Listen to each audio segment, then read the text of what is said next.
भूतनी का प्रेम पत्र। सुंदर नाम का एक लड़का था जो मुंबई के किसी फैक्ट्री में मैनेजर का काम किया करता था।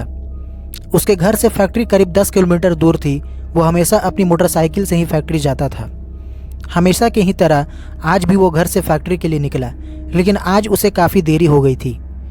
इसलिए फैक्ट्री जल्दी पहुंचने के लिए उसने अपनी गाड़ी जंगल वाले रास्ते की तरफ मोड़ दी।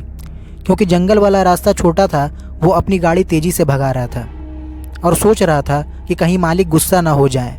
वो ये सब सोच ही रहा था कि तभी उसे उसी जंगल में सफ़ेद कपड़ों में एक लड़की दिखी और वो लड़की सुंदर को इशारे से गाड़ी रोकने के लिए कहने लगी। सुंदर को वो लड़की ठीक नहीं लगी, इसलिए सुंदर ने और तेज़ी से अपनी गाड़ी भगाई और उस जंगल से बाहर निकल गया। इसके बाद सुंदर अपने दफ्तर में बैठकर सोचने लगा कि वो लड़की इतने सुनसान जंगल में क्या कर रही थी। उस जंगल में तो कोई नहीं जाता, लेकिन सुंदर इन सब बातों को नज़रअंदाज करते हुए अपने काम में लग गया। लेकिन फिर दूसरे दिन जब सुंदर फिर से अपने दफ्तर के लिए घर से निकला तो वो लड़की उसे फिर से सड़क के चौराहे पर देखी, जो उसे गुस्से में घूर रही थी। सुंदर ने भी उसे देखा और फिर मुंह फेर कर फैक्ट्री की ओर चला गया। अगले दिन भी सुबह वो लड़की उसी जगह पर खड़ी थी और सुंदर को घूर रही थी। उसने पलट कर लड़की को नहीं देखा और सीधे अपने काम पर चला गया।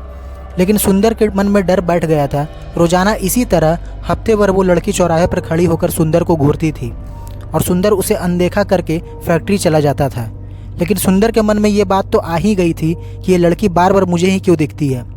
करीब 7 दिन बाद जब सुंदर फैक्ट्री जा रहा था तो वो लड़की उसे उस जगह पर खड़ी नहीं दिखी। सुंदर के मन में आया कि आखिर क्या हुआ होगा, आज वो लड़की मुझे उस चौराहे पर क्यों खड़ी नहीं दिखी। सुंदर ने सोचा कि उस लड़की से कुछ पूछने या बात करने से भी डर लगता था, क्योंकि वो बुरी तरह से घूरती थी। इन्हीं ख्यालों के साथ वो फैक्ट्री पहुंचा और अपना काम खत्म करके शाम को घर लौट गया। फिर वो लड़की 1 हफ्ते तक उस चौराहे पर नहीं दिखी।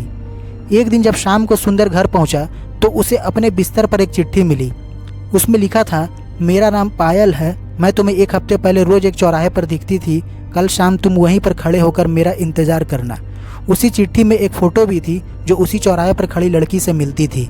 सुंदर सोचने लगा कि आखिर इस लड़की को मेरे घर का पता कैसे मिला होगा और ये चिट्ठी मेरे बिस्तर तक कैसे पहुंची। इसी सोच के साथ वो सो गया। अगले दिन उठकर जब सुंदर काम में जाने लगा तो उसे उस चिट्ठी वाली बात याद आ गई। मोटरसाइकिल से वो सुबह फैक्ट्री पहुंचा और दिन भर उसी लड़की के बारे में सोचता रहा। शाम को वो उस चौराहे पर पहुंचकर उस लड़की का इंतज़ार करने लगा। काफ़ी देर हो गई लेकिन वो नहीं आई। सुंदर इंतज़ार करके थक गया था, इसलिए वो घर की ओर निकल गया। घर पहुंचते ही उसने सोचा कि क्यों ना चिट्ठी पर लिखे हुए पते पर जाकर ही उस लड़की से मिल लिया जाए।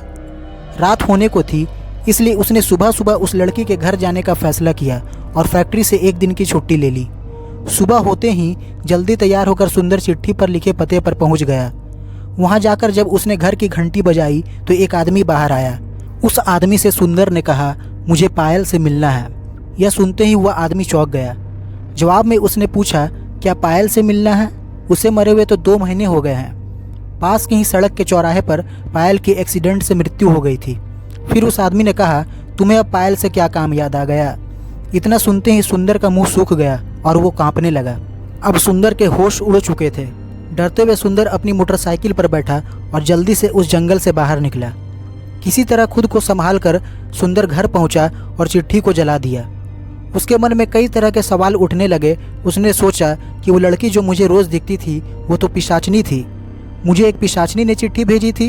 यही सोचकर उसने अपना तबादला किसी और शहर में करवा लिया। उस दिन से सुंदर ना तो रास्ते में किसी को देखता था और ना ही किसी अनजान के कहने पर किसी सुनसान रास्ते पर अपनी गाड़ी रोकता था। लेकिन सुंदर अभी भी उस लड़की के बारे में सोचकर कांप जाता है।